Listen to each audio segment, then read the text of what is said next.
Gather round, friends, and we will tell you a story of love and joy and commitment and hilarity. And very surprising endings. And surprise endings, yes. Hello, my dear. How are you? Hi, good. Great. Happy Storytellers Day to you. Happy Storytellers Day. It's every 2 weeks, so it's not that much of a holiday. So here's the transition to the story that you and I get to tell today. Okay. This morning, I took our car in to get a little estimate on the bumper that is partially falling off the front of the car. Yeah. Still have no idea how that happened, No but it clue. happened. Who knows? Some kid kicked it with a bike or something. So the bumper is half falling off. And the gentleman did the estimate, and he told me how much it was going to be. No problem. It was less than I thought it was going to be, which is good news. Don't tell the collision place. But he was like, I was like, when should we schedule this? He said, probably Tuesday next week would work. So I pull up the calendar on my phone to see what Tuesday next week looks like. Okay. And I pull up my phone calendar with him looking over my shoulder, and the gentleman goes, whoa. Because it is a travesty of color-coded insanity. Yeah. And I realized that there was a place where that all started. That got us to where we are now. And it is the origin story of the Millea family. Yeah. And you had the beautiful idea of sharing some of the story about how we met and the beginnings, the seeds of love in our relationship. Where would you start us off in that grand tale? Well, I guess not even so much a tale, but like an interview of sorts of asking you first of all, what do you remember of our connections and interactions? Because we knew each other for years before we started dating. Yep. We met probably end of my freshman year of college, and you were a sophomore when we had each been elected to serve in our class. Yeah, it would have been for the coming year probably, huh? The next year, right? So then we saw each other in the student government offices, like my sophomore year, your junior year. I knew, I think, a couple of your girlfriends at Notre Dame. I think you maybe knew of or had been around a guy I dated at college. There are all these ways that we had the same major, all these ways that life intersected, but we really didn't connect. I wouldn't call us friends. I'd call us acquaintances in college. Yeah. Barely that even. Yeah. I knew who you were. If people were like, oh, do you know who Pat Millea is? Yeah. Yes. Sometimes because of the stories your ex-girlfriends would tell me about you is actually how I knew you.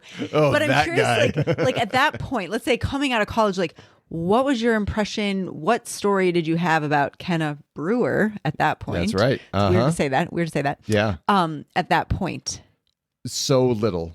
Yeah. I just didn't really know anything about you at all, which is kind of funny in retrospect now, because I am the person who gets to know you best in the world, which is a great joy to me. But 20 years ago not 20 years ago, 22 years ago, had really no context for anything about you. It is hilarious to me that the Lord in his good timing put us together at the time that he did, in the way that he did, for the good of our family, hopefully of the world, definitely for the good of me, because we were the same major, both majors. Yeah. We were both double majors, sociology, theology. I didn't fully double major in sociology, but I took all the core classes. You didn't? No. No.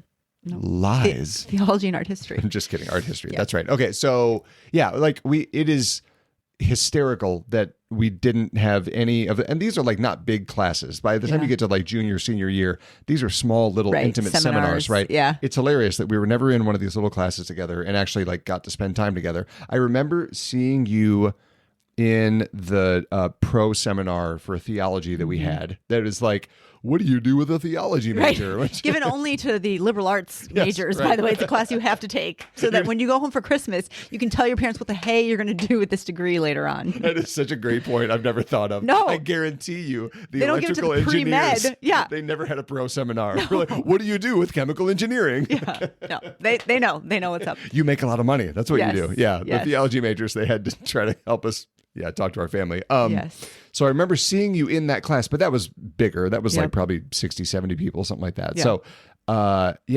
that's all. Yeah.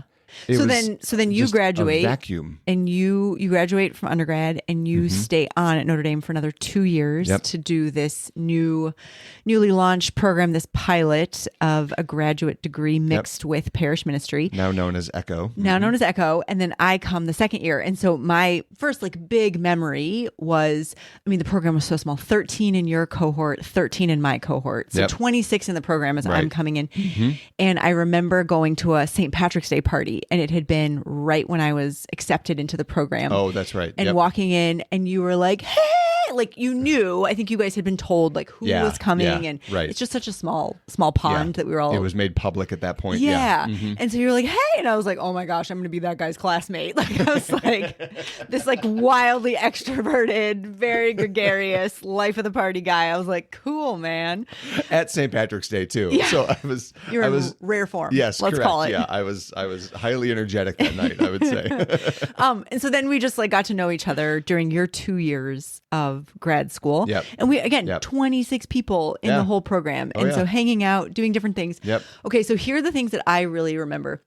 I remember you came back after, like right before your graduation, and you were studying for your comprehensive like board exams, which are very intense and stressful. Yes. And somehow you still found time to socialize. I mean, you had your priorities They're not straight. that intense. But I remember one night wanting to watch this particular movie. It's a terrible movie, Failure to Launch, Sarah Jessica Parker, Matthew It's a McConaughey. cinematic masterpiece. Okay, What do you mean? Anyways. Terry Bradshaw as the weird dad? Come on. You were the only person. Like I sent out an APB to everyone, and you were the only person. And I remember later on, not too busy to socialize. you telling me that you thought that it was like me, like a gentle, like come on of mine. Right. Yeah. And I was like, nah, dude, I just really wanted to watch this movie. You were really disappointed that nobody else showed up. No, I wasn't disappointed at all. You were great. You were a great partner. I mean, we watched it like in a common space. It wasn't like we went and did something like lovey-dovey. Yeah. But I thought that was really funny. We stayed up talking like quite a bit that night. And I was like, cool. And I just like left and walked away. And I think you told me later that you were like, huh. But also were like, no. And that was kind of the end of that for you. I don't know if you have a different version of that. Well, so let me back up a little bit. My favorite memories of becoming friends with you during the 2 years of your graduate school time and my year plus of grad school beyond was going to Mikado Japanese restaurant in South Bend, Indiana with a bunch of friends, and we just all go and eat sushi. Yeah. And I had learned from a priest in my Echo parish that one of the best ways to like get to know someone of the opposite sex is to spend time in groups with that person. Oh. And he was not he was not like the 50s were the best. It wasn't like trying to be like nostalgic about things that were and dating today is bad. It was just genuinely like, if you really want to get to know somebody in a natural, low pressure, authentic way, oftentimes spending time in a group is really conducive to that, and spending time just one-on-one, eye to eye, us against the world is sometimes not the best way to like be authentic and open about what a friendship could turn into, right? So I have many great memories about going to Mikado, dancing at the Backer with a bunch of groups of friends, and it was not about you and me, it was just I enjoyed hanging out with you, and you were tons of fun, and you were smart and goofy and playful and faithful, and it was just it was a great way to get to know you. So then roll around to Failure to Launch, that movie wraps up, and you go to bed like, oh, that was a kind of a weird night with a guy I don't talk to very much, at least like alone, one-on-one like that. And I went to bed like, interesting. Because that probably was honestly the first time you and I spent alone. Yeah. Like, and again, we were in a common space. I can remember people kind of bopping in and bopping out. People walking through like, what are you watching? And just like coming into the conversation and leaving. But like we hung out for hours. Yeah. And then there was a night, probably a couple nights later, where all of a sudden it truly was like lightning strikes. Like it was as if you were a different person to me. Yeah, right. Where you walked in, I can still remember what you were wearing because that's what girls do. But you were wearing this very colorful tie-dyed shirt, matched the vibe of the night, and this orange bandana wrapped around your head.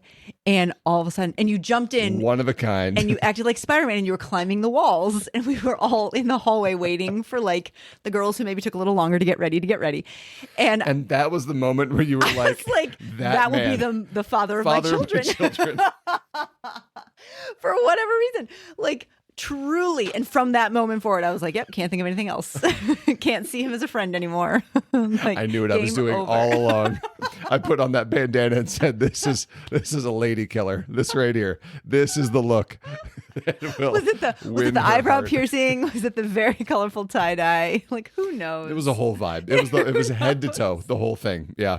Climbing the walls, that was a strategic choice. Yep. I wanted you to see a little bit of athletic ability and a little bit of insanity all lumped into one. Oh my gosh. Because here's the thing, right? Here's the thing. Hysterical. We were I don't know if it's still this way in Echo, but you're in every class together. Yeah. And you are praying together daily. I mean, I think we were taking a class on the Liturgy of the Hours. Yep. It's like praying evening prayer together. So in terms of substance, like so much of that was just naturally laid, again, in a group context. Yeah, right. And so really, when I think back, like all that was missing was this sense of attraction, like a romantic attraction. It was like, I know that I love what I see about Pat's mind and his soul and his heart. And I think we started talking about our families that night after Failure Launch. Yeah. Because it's about a guy that can't get out of his parents' basement. But like then all that was missing was the like chemistry piece. And I was like, yeah, but we're just friends, to talk about the friend zone. Yep. And so, tie-dye night was the one where it was like, oh, the final piece has fallen into place. There was no like moment like that I can point at, but definitely like that conversation, the movie was fine, but the conversation was definitely this turning point. And I remember leaving that conversation like, the way I've described it to people is like, Kenna is so much more beautiful than she was yesterday. Yeah. How did that happen? Like just that attraction piece was like some kind of a switch flipped, and I don't know what happened. And maybe it was like getting to know you on a level even deeper than the like academic, spiritual level that we had gotten, and the social level that we had gotten to know each other in before, that I really got to know you as a person. And that was easy to be attracted to. So I guess it does make sense now, but in retrospect, in the moment, it was super confusing and like discombobulating. Like we were just friends with these other like 8 people. 6 hours ago. Yeah, what is happening? Yeah. 6 hours ago. I didn't care if you looked at me twice. Seriously. Right. I remember after that night, like we were going out to the backer, going dancing, hanging out. And after the next morning saying to my friends, guys, do you know that Pat's like really hot? And they were like, duh. And I was like, no, legit. Like I did not know that until last night. They did not, first of all. That's nice of you to say. But... They did. And I was like, well, I can't unsee what I've seen now. Everybody else that night said that too, but in a different context than you. I can't unsee the tie-dye and the piercings from this sad, desperate white guy. Stop. Okay, listeners, maybe you did not enjoy that. That was really freaking fun. Can I give you my favorite, like, sure. My favorite, like, what's the word? Like closing the loop on the story of attraction and what convinced me to truly pursue you in the deepest sense. Okay, so aside from the backer dance floor. All that happened, right? So there was the climbing the walls, there was the backer dance floor, and there was a terrible movie that no one really appreciates anymore. So all that happened, that's all great. And I was like, ooh, this woman is the one. And I think I would like to pursue this woman and discern together if the Lord is calling us to have 7 children and a 12-passenger van. But as you mentioned, I had been dating a girl previously to that. She was a wonderful person. We were certainly not meant to be together. And as I've said many times, we are both better off that we broke up, right? It's all good. But I was in this state of like, well, I just got out of such kind of a long-term on off again, serious relationship. And I need like some palate cleansing time. I need a hard reset. And that's really healthy and good for 1,000 different people. And I thought it was going to be really good for me. So after we took our comp exams that you mentioned, me and my cohort, so the 13 of us, drive up to the Lake Michigan dunes in Southwest Michigan. And it was like if you've ever seen the movie Shawshank Redemption, and they break out of prison where one of them has been imprisoned unjustly for decades. And they both go to Zihuatanejo, Mexico, right? This absolute middle of nowhere paradise on the beaches of the ocean. that day at Lake Michigan was my Zihuatanejo because I was done with school forever and I knew it. I can feel today sitting here in Minnesota, I can feel what it felt like to be free from the prison of academia. And here's the thing. I really love school. I didn't hate college at all. I didn't dislike hardly anything I did in school, but the freedom was still really beautiful. And so I remember sitting on that beach and I was sitting next to my friend Kim, who I graduated with, and I was explaining this whole confusing thing between you and me, Kenna. Mm-hmm. And I was like, well, we were friends and now I really think she's beautiful and I think we should date, but I can't do that because I just stopped dating somebody and I can't date anyone for X amount of time. I don't know what number I put on it, but for X many months or something like that. And Kim, in the way that only a good friend can do, goes, Pat, you know how stupid that is, right? And I was like, you're right. It is dumb. I should just date this perfect woman. That's what I should do. And like, for whatever, like the scales fell from my eyes and it was beautiful. Again, you realized you had choice. I'm sure there are lots of people who need a break between relationships. Yes. I was comfortable with like, I don't know what that was, like a 2-month break, probably something like that. I think we broke up in like April, like so Easter time, July. Like April. July. This was July. So a 3-month break. Yeah. Turns out that was all I needed because I was not going to let you get away. Well, thank you for this episode. Thank you. Good story.